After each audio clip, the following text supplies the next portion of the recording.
All right, so we're going to be going to National Federation of High School rules.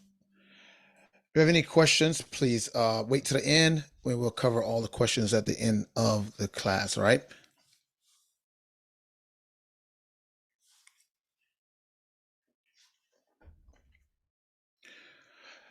So again, if you have any questions in regards to what we're covering, please leave your message in the chat box and then we'll cover it after we get done.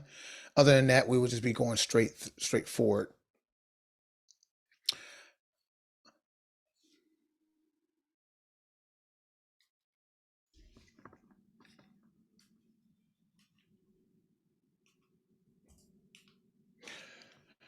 All right, so we're going to be covering rules 3, periods, times, factors, and substitution. You know, when I was looking this up and preparing for this, a lot of things actually was coming to my mind. And one of the things that was coming to my mind was how coaches like to vilify us when it comes down to enforcing the rules when it gets down to time. You know, they always want to tell us, you know, it's for the kids and we should not be uh, worried about it. We should just take our time. But you know, being an official, part of our job is to make sure we start on time. It's part of our job to make sure the game flows and ends on time as well. So don't let coaches vilify you and make you seem like you're uh, having a hard, you know, you're giving them a hard time about the time and keeping everything on time. Let them, it's just in the same rule book where it says encroachment and false start. In the rule book, it also says time.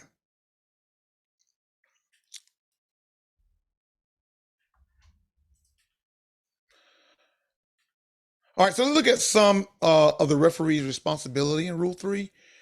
We may cover some of this again. I like to just find all the rules pertaining to game officials in the rules at first and see how they pertain to us. So let's look at some of the rules that pertain to game officials, to the referee, I mean. All right. So, and by mutual agreement with the opposing coach to shorten a period for an emergency or terminate the game. So this is the referee's responsibility, but it was a mutual agreement with the opposing coaches to conduct the coin toss, to notify field captains and coaches when 4 minutes is left in either half when there's no field clock, to indicate the period is officially ended by holding the ball over with one hand over the head, order a game or play clock to stop or start, and we'll talk a little about that later as well. Correct obvious errors in game and play clock. Notify teams within 5 seconds after charge timeout has ended. Indicate when the ball is ready for play. And also perform a coach referee conference. And order a team to play. So these are all the responsibilities and authority of the referee.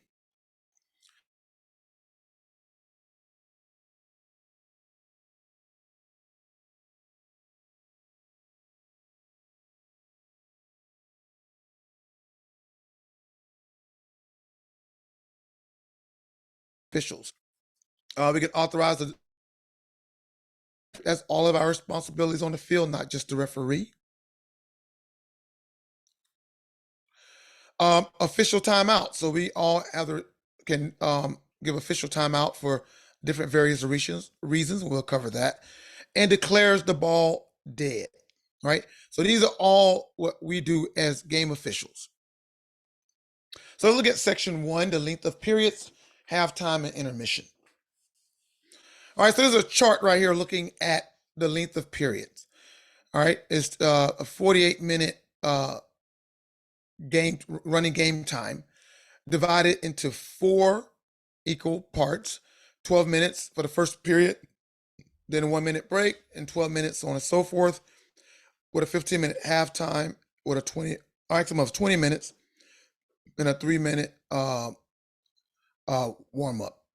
And then the third and fourth period, also 12 minutes. Pretty simple. Everybody pretty much know that. Obviously, if we're doing a 40-minute running game clock, it'll be 10 minutes. Whatever it is, we just divide it into 4. So this is an interesting thing. Between the halves is a mandatory 3 minute warm up. All right, and it's a responsibility for the coaches to make sure they're on the field for that warm up. All right, and they have to be back on the field. Now, what the case book says about this is that they just have to be on the field. The rule book does not define what constitutes a warm up and what doesn't constitute a warm up. They just have to be on the field for that 3 minutes. So if they just come on the field and just stand there in a huddle, that's fine, as long as they're on the field. If the coaches do not make that field within the 3 minutes, it's an unsportsmanlike conduct, and it's assessed to the head coach for not being back at the field. All right. So right there is 3 minutes. They got 3 minutes to be on that field, and that's after the halftime. So if it's a 20-minute halftime, it's an additional 3 minutes for the warm up. If it's an 18-minute halftime, you got to do the 18 minutes and then tack on another 3 minutes for warm up. So the rule also talk about a point differential. So it's up to the state associations on how they want to do that. In some places, they can literally terminate the game if it gets too far, or if it's let's say like on this here, a 35 point lead, it can be a running clock. Now you're doing youth, they have different rules. So whoever you officiating under, just go by their rules. Also about weather conditions, obviously if it's lightning and it's storming, the crew of game officials have to decide if we're going to delay the game, how long we're going to delay the game, and when we're going to pick back up. If the game is going to be suspended, then we have to make sure we do a postponed game report. Make sure we turn that in, so when the game is redone again, they have all the information.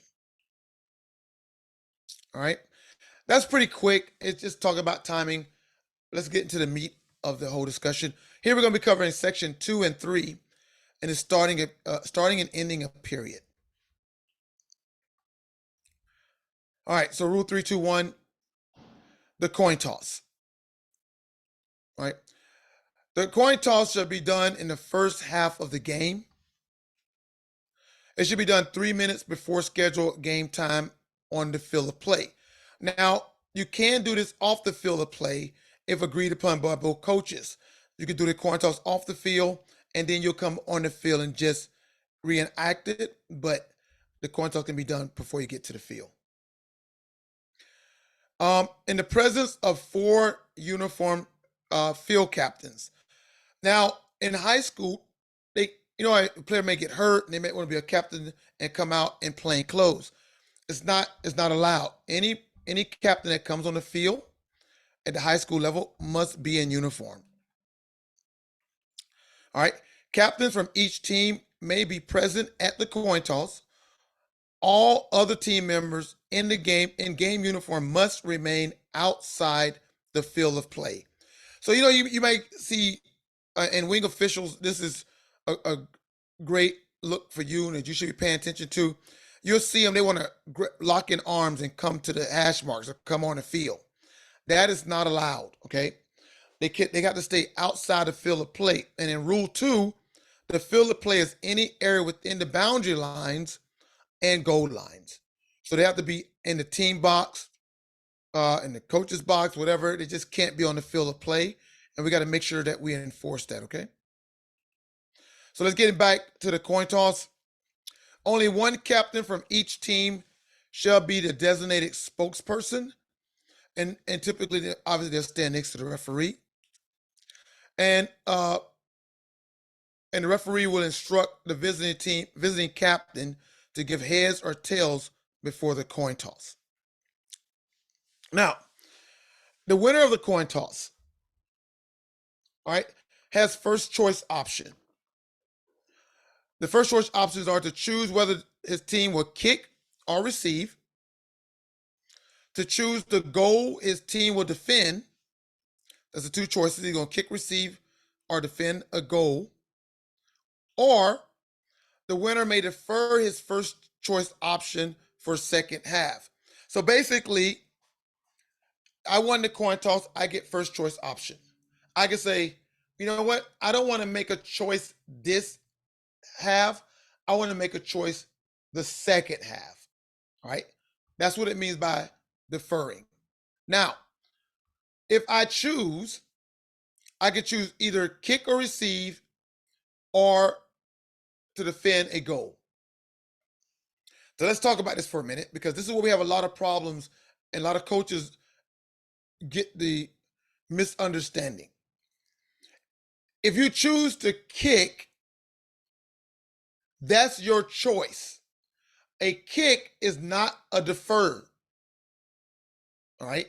So if he chooses to kick, he made his choice. Then the other team has the choice to defend which goal to defend. All right.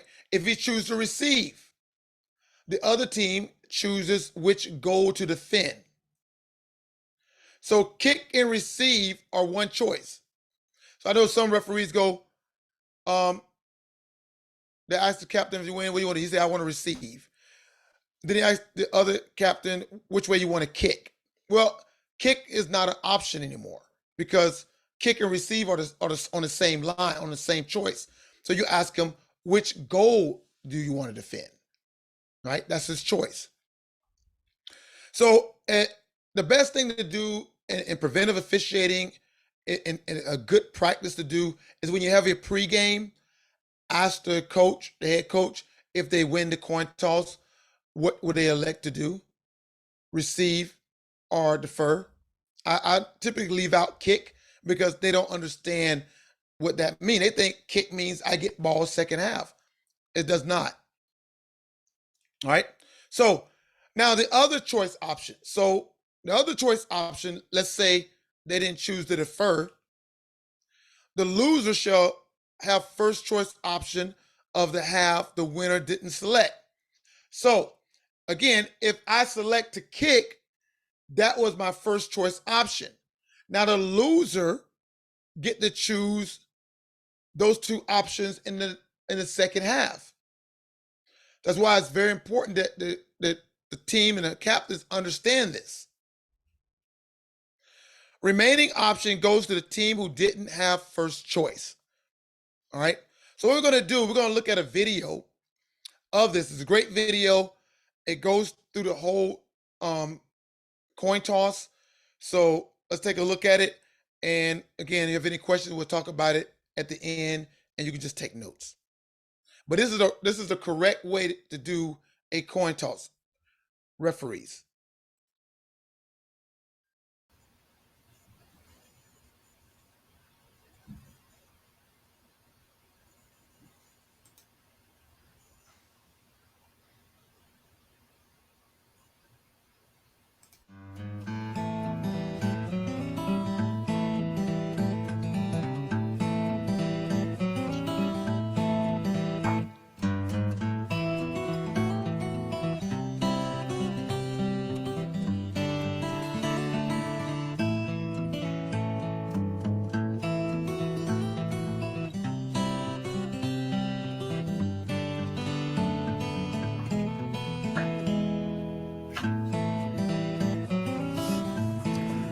All right, guys, go ahead and introduce yourselves.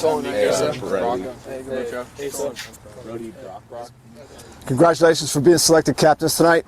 What comes with being captains? A lot of responsibility and leadership. I like leadership through voice and deed. Okay, your actions count. Also, we have a penalty. I want one of you gentlemen to step up so we can get a decision and get on with the game. I have a $50 here. Heads, tails. Heads and tails. I'm going to toss this coin, Mr. Pettis. If I drop it, we're going to do it again, but we'll go with your first selection. What is your selection? Heads or tails? Tails. Tails is called. Okay, here we go. Result is heads. Mr. Young, you've won the toss. What would you like? To kick, to receive, defend the goal, defer to the second half? Defer. Okay.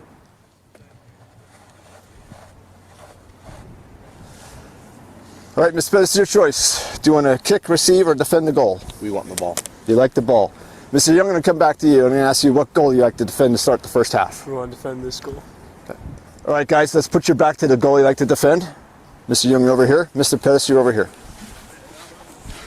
So they're going to show you different options. So here go the next option after this one. Mr. Pettis, you've won the toss. Would you like to kick, receive, defend the goal, or defer your choice to the second half? Receive. Okay. Mr. Young, what goal would you like to defend to start the first half? This goal. Okay. Put your back to this goal, please. Mr. Pettis, let's come to the other side.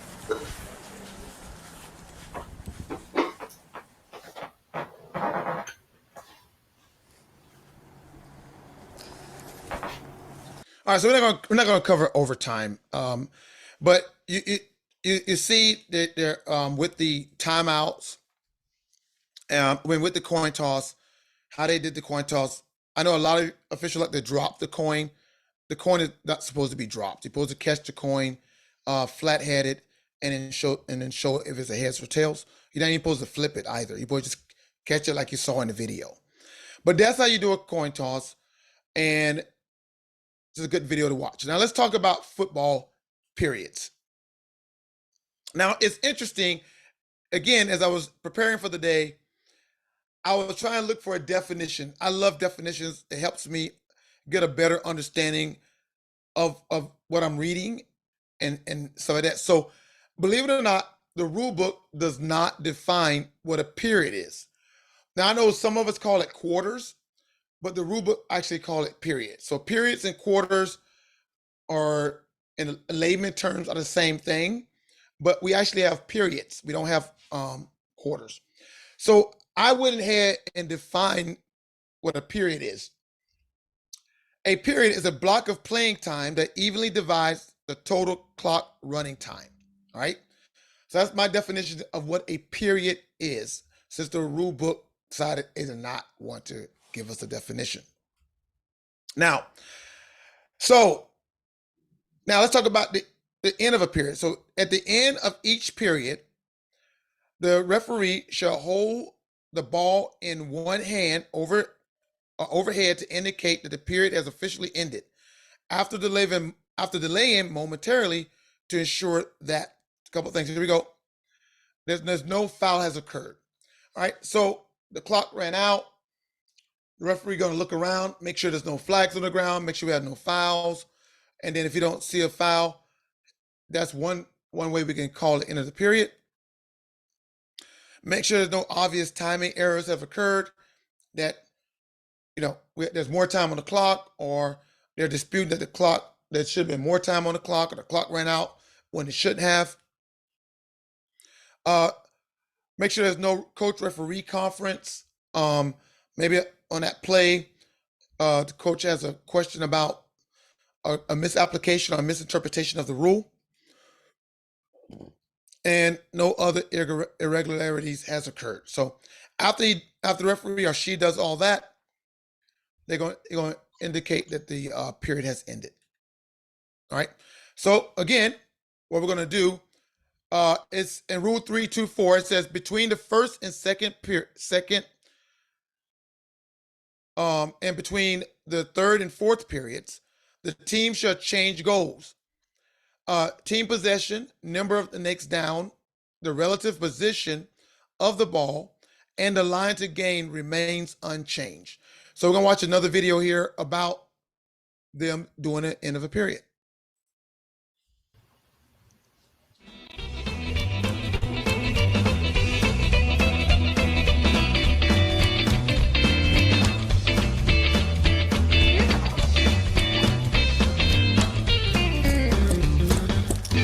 End of quarter. Yep. No penalties? No, we're clean. No conference? Nope.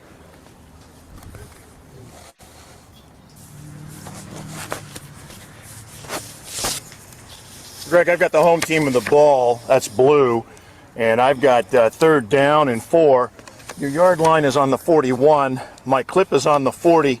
Look like the ball is just about in the middle of the field. I'll let Rob determine that, but real close to the middle. All right. Hey, to the All right, to the 41.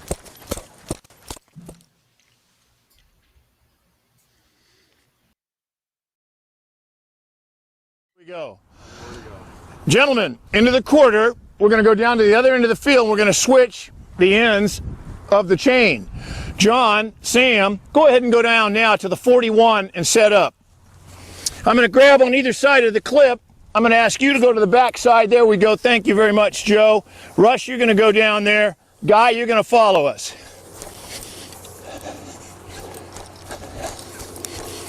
And John, if you'll let us get in there, we're going to step behind the chain till we get set up here.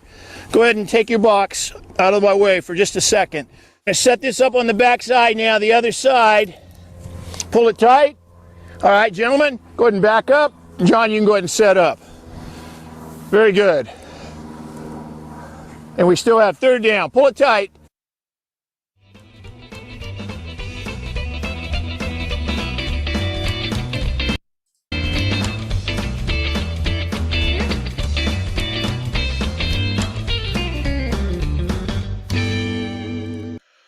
All right, a couple of things. Give me a second, please.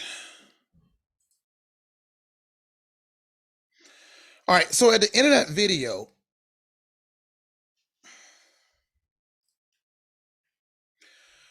it says that the umpire waits to set the ball until the line to gain is set and the headlines might concur with the spot. So I'm gonna give you my covenant to you all. Anything that I teach to you all is going to come straight from the manual. I'm not going to add my own flavor to it. So whatever the manual says, that's how we're going to teach it. We're not going to add anything else or change it. So whatever it says in the mechanics manual, that's what we're going to go by. And I'm going to evaluate you according to the manual. Now, the coin toss was great. It was right on point. This one, however, is not according to the manual. So I want, now, if y'all decide to do it this way in the future, after you finish, that's on you. But I'm going to only teach you how it's taught in the manual, right? So in the game official manual, it says in page 61, under the referee, in spotting the ball, check with the head linesman and umpire. So it's the referee that's supposed to spot the ball at the end of the period, not the umpire. Okay. So again, they said umpire, he waits, he concurs, but it's actually the referee that does it, according to the game official manual. All right. So again, just like before when we watch a video and I said, wait a minute, he said something wrong or it's not correct according to the manual. That's my promise to you all, that I'm only going to teach you what it says in the manual. I'm not going to add any of my flavor or anybody else's flavor. All right. So if time for any period expires during a down, the clock indicates 0-0. Play shall continue until the down ends. A period shall extend by an untimed down if one of the following occur during a down in which time expires. Let's look at it. There's a foul by either team and the penalty is accepted. There is a double foul. There's an inadvertent whistle. If a touchdown was scored, the try is attempted unless the touchdown is scored during the last down in the fourth period. All right, so these are when we have an untimed down. So there's a couple of things I want you to understand about untimed downs, because a lot of time misapplied. A lot of people think, well, if there can't be a period can't end if there's a foul on the last play of the game or the period. Not necessarily true. And what I mean by that is this, and I didn't put it down in the case book.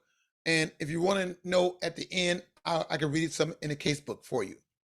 So let's say that it's first period and there's 5 seconds on the clock when we stopped it for a foul. All right. Let's say there's a foul on defense. All right. In the first period. Now, the clock is going to run because It was a inbounds play. We only stopped the clock. It was a minor clock stoppage, and we'll talk about that. And so after we mark off the foul, the referee winds the clock, and then the 5 seconds run out. Well, the period is over. We don't allow them to continue to run the play because the only time they get to do that if the clock absolutely ran 0-0 during the play and the foul happened. All right. So if the foul occurred while there was still time on the clock and we run the clock and the clock runs out, guess what? Game is over. All right. Another example. Let's say in the fourth period, the offense has the ball. They're behind by, let's say, 3 points. They're on the 5-yard line of B, right? If they score, they win the game. Let's say the clock is running. Let's say A fouls, and the clock stops, and the defense says, mark off the foul and run the clock. Whatever's a foul, the clock is going to start, and guess what? The clock runs out because the only way they're going to be able to run that play if the clock was actually at 0-0 when the foul occurred, right? So a period should not be extended by an untimed down if one of the following occurred during a down in which time expired. A defensive foul during a successful try or field goal. There is an unsportsmanlike or non-player foul by either team. A foul that specifies a loss of down. A foul that fouls that enforce on a subsequent kickoff. Fouls for which enforcement by rule is a safety. So, and then right here it says, if a dead ball foul occurs after time expires for any period, the penalty shall be measured from the succeeding spot unless 825 applies, and that's referring to a foul during a try. But again, the reason why we don't extend the period, because every one of these will be enforced from the succeeding spot. And the succeeding spot is the next down right after the period ends. The next down if there was no foul. So that's basically the reason why we don't extend the period. Any foul that has a succeeding spot foul, we don't extend the period for it. All right. All right. Section 4, stopping the game clock. All right. Each half of the game shall be started by a kickoff. All right. Rule 3-2-1. We start by a kickoff. So the game clock should start for a period when? If a period begins with a free kick when the kick is touched other than by K. I know a lot of times people read a rule book and it can be very hard to understand it. And I wonder why they wrote it like this. They should have just said if it's touched by R only. So if on a kick, if the ball is touched by K, the clock still doesn't start until legally touched by R. Okay?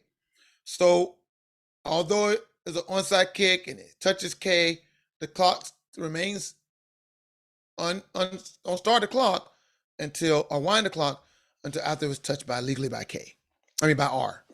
By R. All right. If a period begins with a snap, when the ball is legally snapped, the game clock will start. So there's only two ways to start a game clock. The major two ways to start a game clock. That is either a free kick touched by R, or a legal snap on a scrimmage play. All right.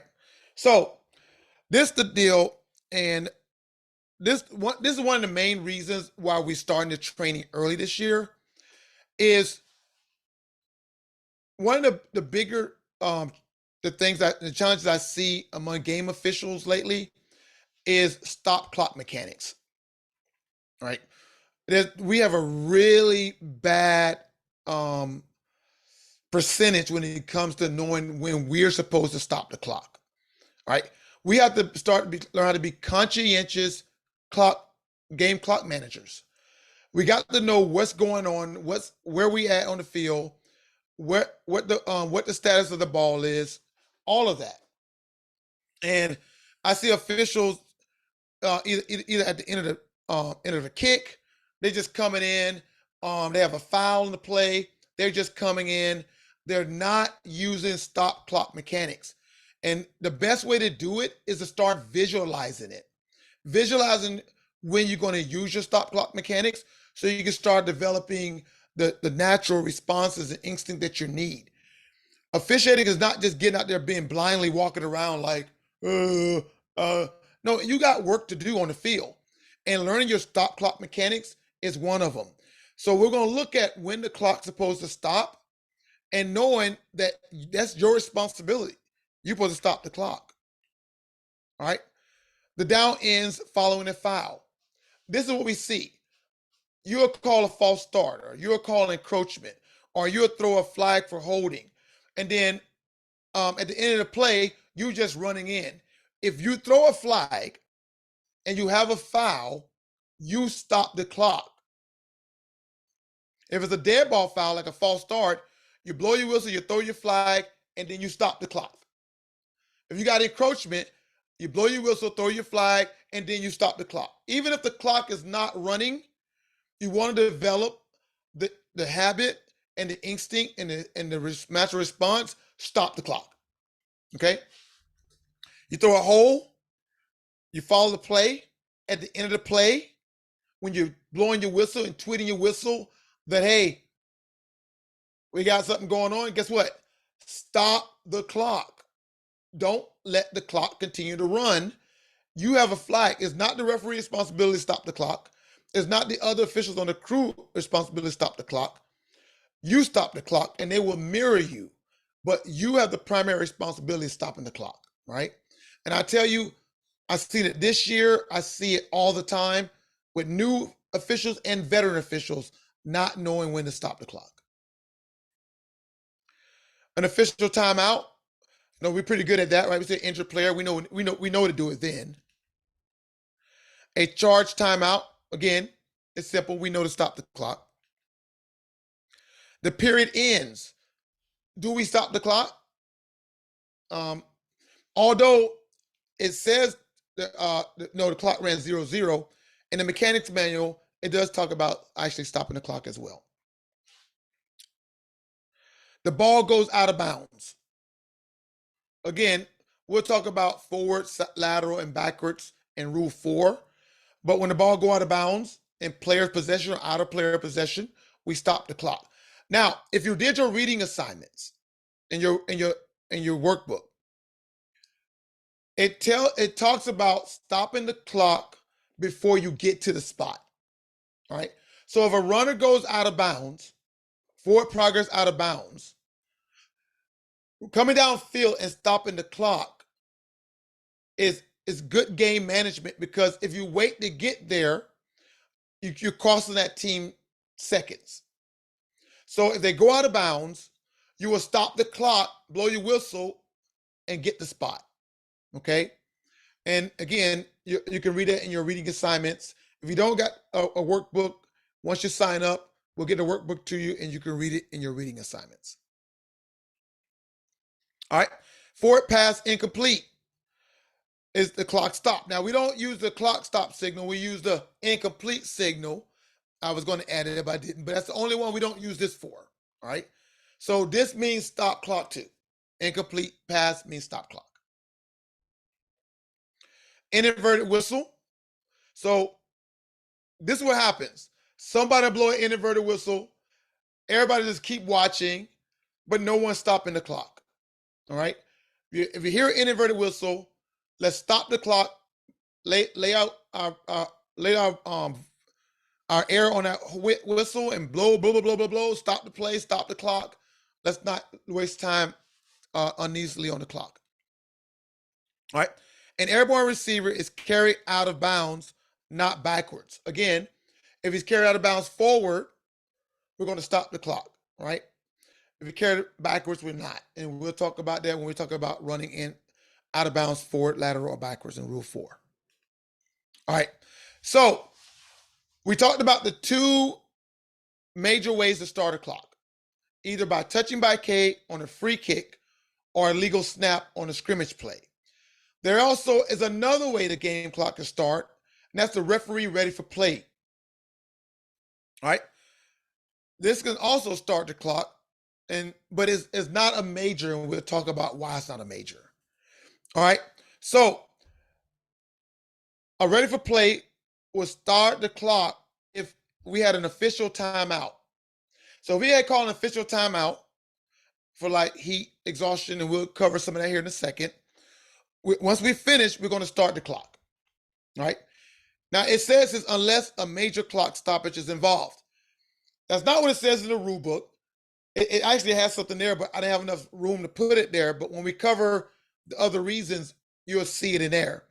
And we'll talk about what that major clock stoppage means. But ready for play, after official timeout, the ready for play whistle will start the clock and wind it.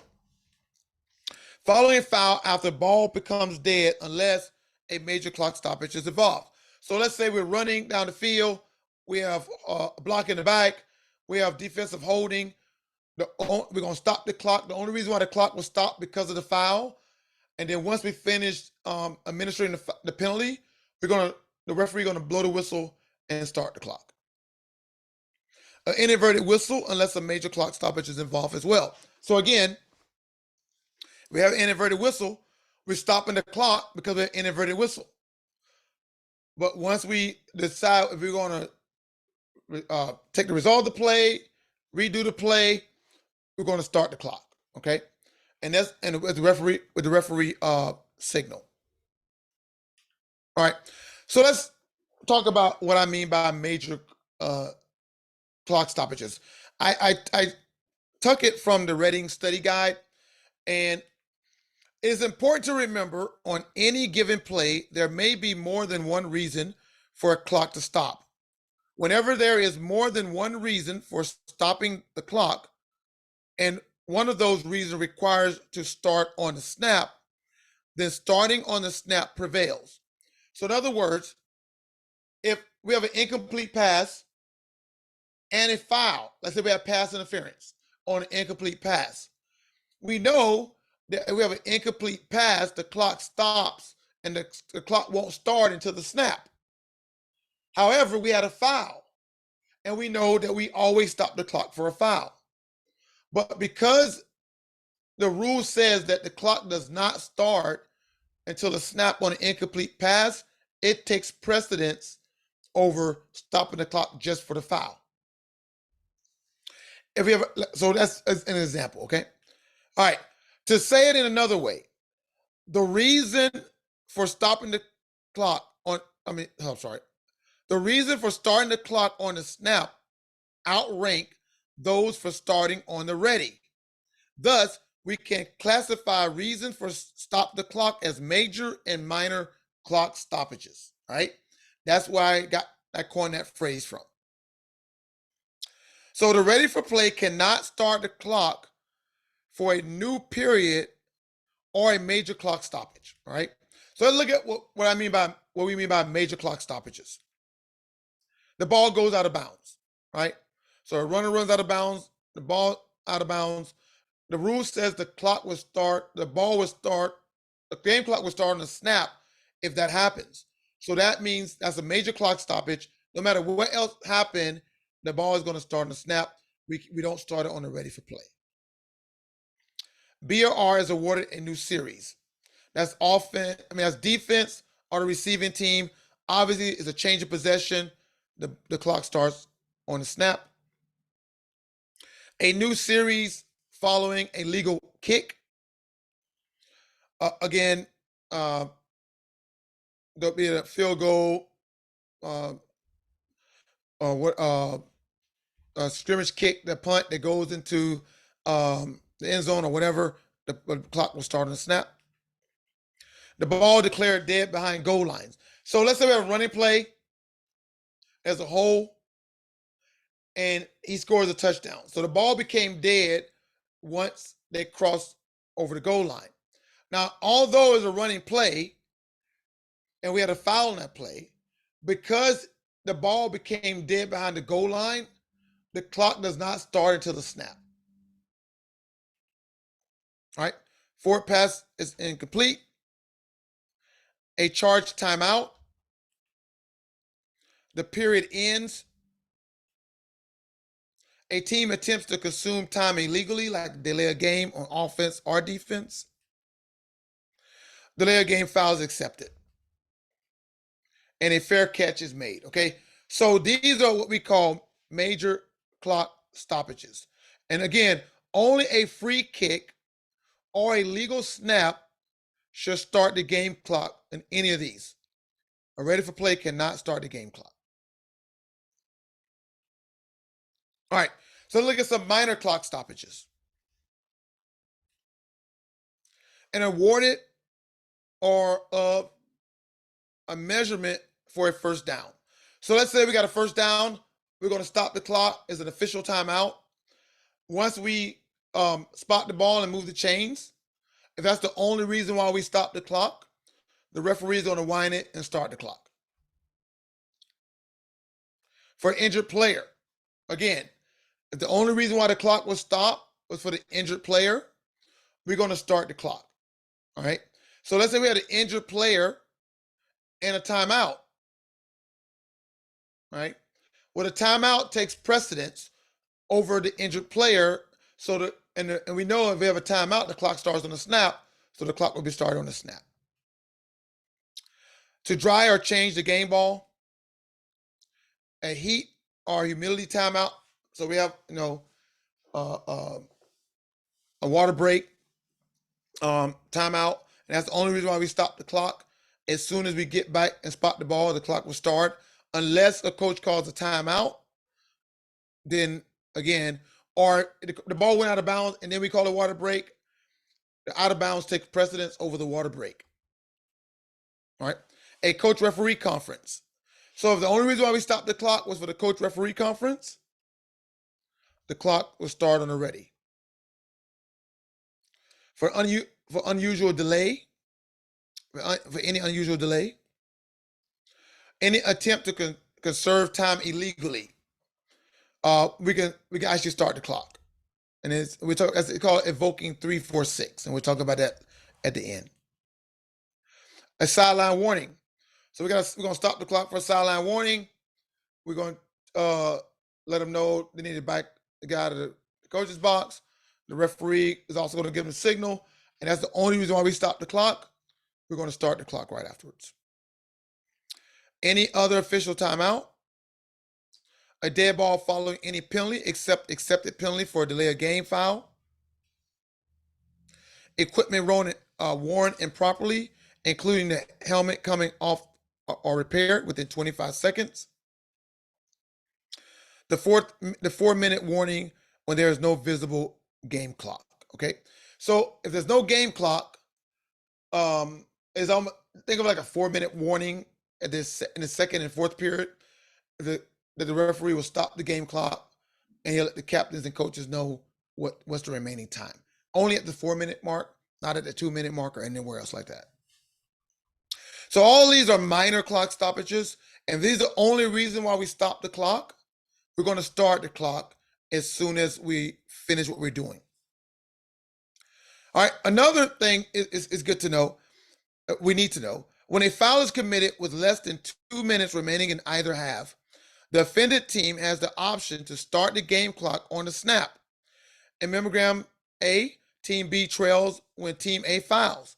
Team B coach is consulted, choosing to decline the penalty and have the clock start on the snap. So again, that's in the last 2 minutes of either half. The offended team, if the clock was going to run after the foul, the offended team could choose to say, no, ref, we want the clock to start on the snap, or go ahead and let the clock start on the ready for play, right? Now, If we have a major clock stoppage, is the offending teams don't have the option to say, just run the clock anyways. No, it's only to start it, not when there's a foul, not to override a major clock stoppage. All right. So the case book talks about how the referee can invoke Rule 346. When a team attempts to conserve or consume time illegally, the referee shall order the game or play clock started or stopped. So everything we read about minor and major clock stoppages, let's say we know on a major clock stoppage, the clock is not supposed to run. If the referee invokes Rule 346, he can override that and start the clock. That's the power and the authority of the referee, right? So let's say the quarterback, to conserve time, he threw the ball away, all right? Because the clock is running out, he want to save time. Well, it's an incomplete pass, and the clock's supposed to start on the snap. However, because the referee judge determined that he only threw the ball to stop the clock illegally, he can have the clock run and not start on the snap, and they can run out of time. All right. So let's talk about charge timeouts and intermissions. All right. So requesting a timeout, each team is entitled to 3 timeouts each half. They can't carry over to either have unused timeouts or to overtime. A single timeout shall not exceed 1 minute. Very important, referees, officials, do not huddle and start shippy japping, because you're just adding more time to that game. 1 minute, 45 seconds. We'll talk about that when we get to mechanics. 45 seconds. My wing officials should be saying, Coach, you have 15 seconds for the ball put ready for play. That's all you have to say, and move on. Successive charge timeouts may be granted. So unlike the NFL, where you only can call 1 timeout, if you have 3 timeouts, you can literally call them back to back to back, all in one session. You can call a timeout. Your opponent can call a timeout, and then you can come right back and call another timeout. All of that is legal as long as you got timeouts remaining. No timeouts remaining, request shall be denied. Unlike the NFL, if you call a timeout when you don't have any, it's actually a 5-yard penalty for a delay of game. But in high school, we just ignore them. And it's very important to know what the timeouts are, right? So, yeah. Timeouts is on hold until a decision is made on a penalty. Again, wing officials, and we're talking about wing official mechanics. This is very important. If there's a flag on the play and the coach calls for a timeout, you have to tell the coach, you have to wait. We cannot grant your timeout until we get a decision on this foul. Once we get the decision, you can have your timeout if you still want it. So that's you, wing officials. Don't let them just barge onto the field. Let them know, Coach, you got to wait. All right. So a charge timeout occurs when the ball is dead and request by a player, head coach, or a head coach designee. So in other words, and this is, again, referees, what we do at pregame, right? So any player on the field can call a timeout. That's without question. But you ask the head coach, Coach, are you going to be the one that call the timeouts, or are you going to have somebody else call the timeouts? Coach said, I might be in the press box, so I'm going to let my assistant coach call the timeouts. So you say, hey, Ed, for you, only you able to call timeouts on the sideline. So when you want a timeout, let me know, and I get it to you. Very important to know who your designee is. We'll talk about it in a second. Repair of players' equipment requiring assistance, not part of 3-5-10, the major 5, only if team has timeout remainings. So if something happened with equipment, if the team want to call a timeout and repair it so you can stay in the game, that's fine. Again, we're not talking about 3-5-7 issues. We're just talking about it's going to take more than 25 seconds. They want to call a timeout, they can fix it, and players stay in the game. And coach referee conference, right? Uh, player or the coach say, I want a timeout. I have a question about the misapplication and misinterpretation of a rule. We can have a charge team timeout. Now, if we alter the rule, it becomes an official timeout and they get their timeout back. But if we don't alter our ruling, the timeout is charged toward the team. All right. So you see the diagram here, head coach or coach designee. You see him give the signal like this, timeout, and we see the official looking at the referee, looking at the coach, and giving the timeout. Very important. And I don't know. We're going to talk about something that may be new to you. That's awesome. We're all going to learn today. There's two ways that a coach can request a timeout.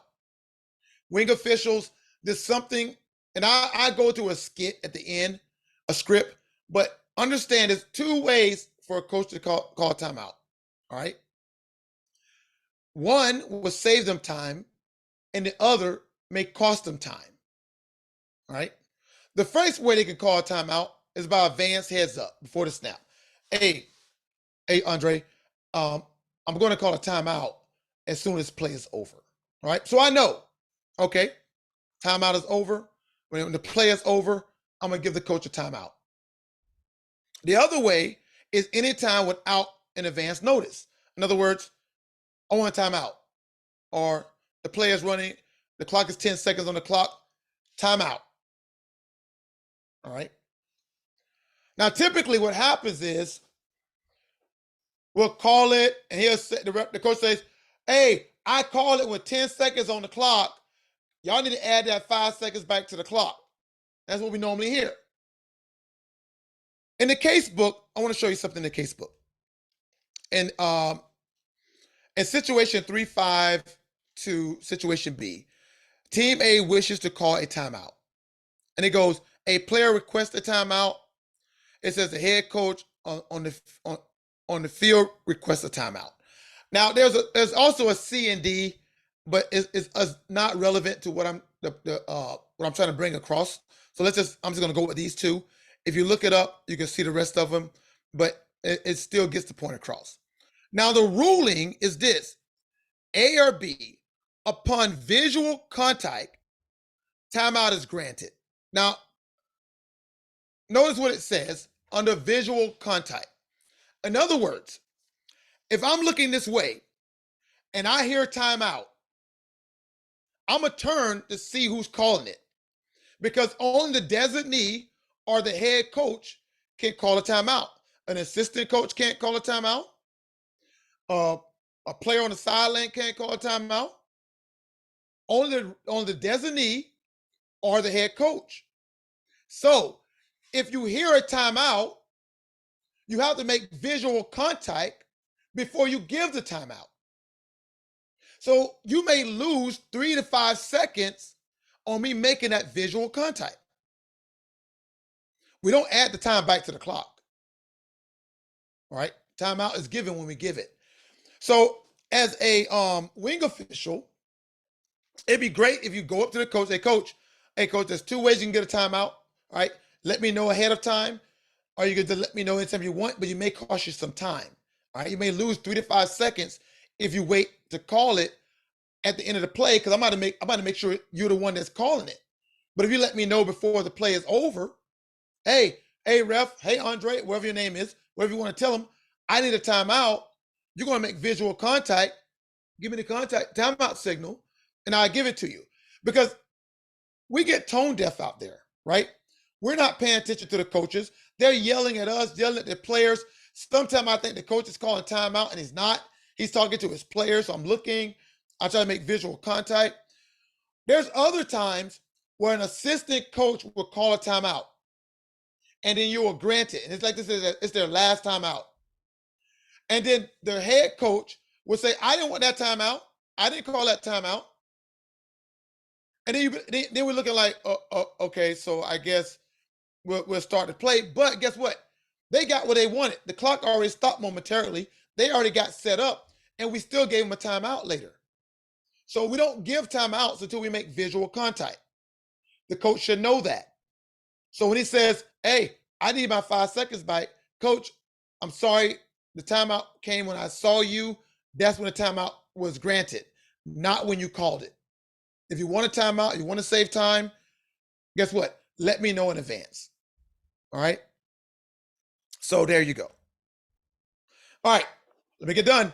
An official timeout for measurements of possible first down.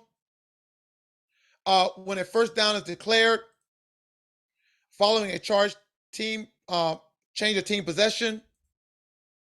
When captains or coaches are notified at the time remaining for a player in need of equipment repair, a drive change of football, for injuries immediately made, and we went over this already. A coach conference, a ruling is changed after a foul for administrative penalty, for unusual delay, ready for play, for TV or radio timeout, for 1 minute intermission between periods, and following a scoring down in periods prior to a free kick. So we're going to end it there.